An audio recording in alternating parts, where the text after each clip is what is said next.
Selamat datang di masa depan Indonesia. Sudah berkali-kali saya sampaikan bahwa kepindahan ibu kota negara ke Nusantara adalah bukan sekedar memindah gedung kementerian. Bukan itu. Bukan juga hanya pindah istana presiden. Bukan itu. Bukan juga memindahkan gedung wakil presiden ke Nusantara. Juga bukan itu. Bukan itu. Bukan fisiknya yang ingin kita pindahkan. Tetapi yang ingin kita bangun adalah budaya kerja baru, mindset baru, dan IKN sebagai basis ekonomi baru.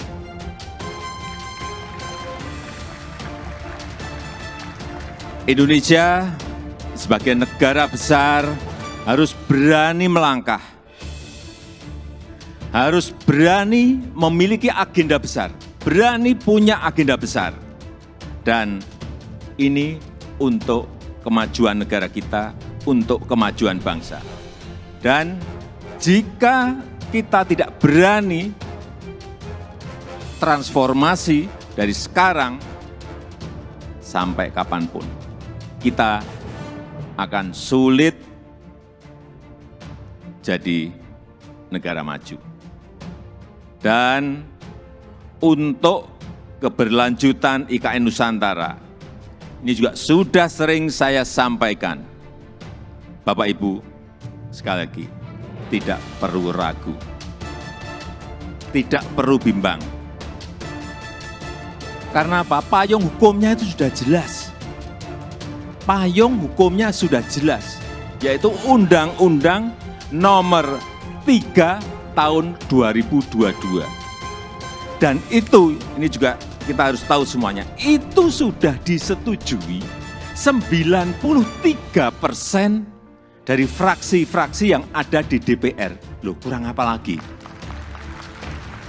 Kalau ada yang masih belum yakin, kurang apa lagi?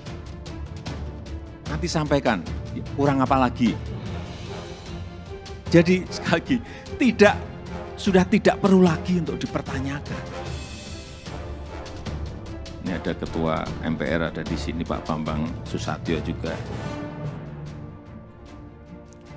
Kembali lagi, kita ingin menghadirkan pembangunan yang Indonesia sentris, bukan Jawa sentris. Karena Indonesia ini bukan hanya Pulau Jawa. Indonesia ini memiliki 17.000 pulau, 514 kabupaten dan kota, 34 provinsi. Yang terbentang dari Sabang sampai Merauke, dari Miangas sampai Pulau Rote. Dan ada tapinya, tapi saat ini 58% dari PDB ekonomi kita, dari ekonomi kita terpusat di Pulau Jawa, 58%. Kemudian populasi 56%, atau sekitar 149 juta penduduk kita ada di Pulau Jawa, bermukim di Pulau Jawa. Betapa Pulau Jawa ini sangat terbebani dengan jumlah yang sangat besar itu. Itulah kenapa sering saya sampaikan, Indonesia perlu keadilan ekonomi. Sekali lagi ada 17.000 pulau, bukan hanya satu pulau. Perlu kesetaraan pembangunan, perlu pemerataan pembangunan. Ini yang ingin kita hadirkan, yaitu dengan membangun ibu kota Nusantara.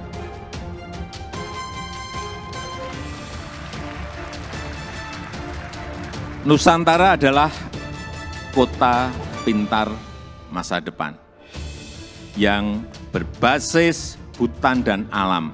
Belum ada di dunia, belum ada. Tolong dicarikan, belum ada. Ini yang membedakan, ini yang nanti menjadi diferensiasi ibu kota kita dengan ibu kota negara-negara lain. 70% areanya nanti adalah area hijau. Lahan yang digunakan untuk membangun IKN, ini awalnya adalah hutan produksi. Jangan ada yang keliru bahwa ini hutan alam, bukan. Hutan produksi. Monokultur, artinya di situ hanya ada satu jenis pohon. Dan saya tahu betul pohonnya itu apa. Pohon eukaliptus yang dipakai untuk pelk. Dan ditebang setiap 6-7 tahun. Jangan ada nanti isu merusak hutan. Itu hutan produksi yang setiap 6 tahun, 7 tahun ya ditebang. Ini yang kita ingin kembalikan, justru nantinya ingin kembali jadi hutan heterogen dengan pohon asli dan endemik dari Kalimantan. Sehingga kita harapkan nanti menjadi hutan hujan tropis lagi, tropical rainforest lagi di Kalimantan. Untuk itu, yang kita siapkan pertama kali di sana adalah pusat persemaian yang sudah mulai kita bangun di bulan Juni 2022. Luas lahan persemaian ada kurang lebih 16 hektar dengan embung 7 hektar. Kita harapkan selesai nanti di awal tahun 2022. Yang kapasitas bibitnya setiap tahun bisa menghasilkan kira-kira 15 juta bibit per tahun. Ini yang akan kita pakai untuk menghijaukan Kalimantan.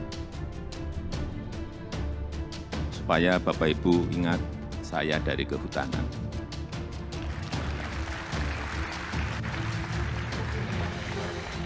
Saya waktu menerangkan di persemaian di Kalimantan, dari A sampai Z, ini pohon apa, ini pohon apa, ini pohon saya apa semua. Dan 80% sumber energinya adalah berasal dari renewable energy. Mobil di sana nanti harus mobil listrik. Kemudian 80% transportasinya adalah transportasi umum, autonomous vehicle, tanpa awak dan tanpa sopir. Jadi yang kita hargai di sana adalah pejalan kaki. Yang kita hargai di sana adalah orang yang senang naik sepeda. 10 minutes city. Jarak tempuh kemana-mana itu ada dalam 10 menit. Sekali lagi, inilah showcase transformasi Indonesia.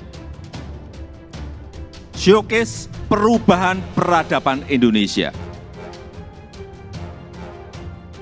Dan budaya kerja yang ingin kita bangun di IKN Nusantara adalah budaya kerja produktif. Itu harus didukung oleh tata kelola yang baik, didukung oleh manajemen yang baik, didukung oleh implementasi teknologi yang mumpuni. Smart living, smart city, layanan masyarakat lewat aplikasi, akte lahir, akte nikah lewat HP, paperless, ini yang ingin kita bangun. Jadi Nusantara adalah masa depan Indonesia. Dan bisa terwujud dengan upaya bersama. Bukan hanya pemerintah yang bergerak, bukan hanya pemerintah. Karena memang pemerintah hanya kurang lebih menyiapkan 20% dari budget yang ada. 80% kita berikan kesempatan kepada investor, kepada investasi. Termasuk Bapak Ibu yang kami hadirkan pertama kali pada malam hari ini. Investasi terbuka lebar.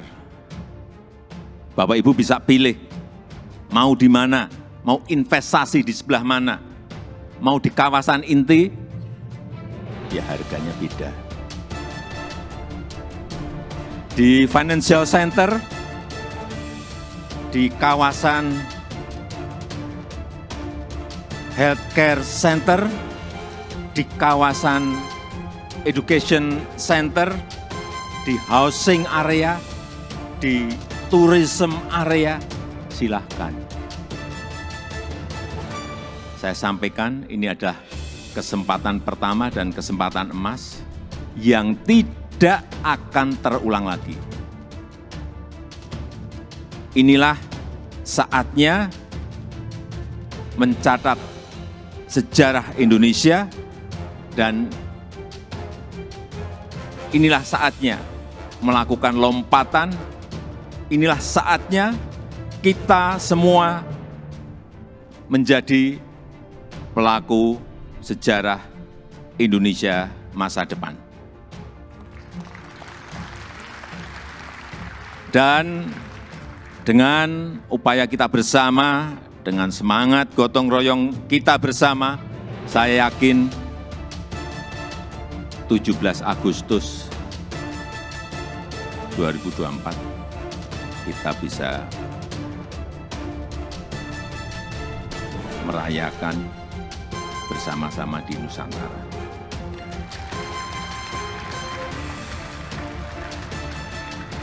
Terima kasih. Wassalamualaikum warahmatullahi wabarakatuh.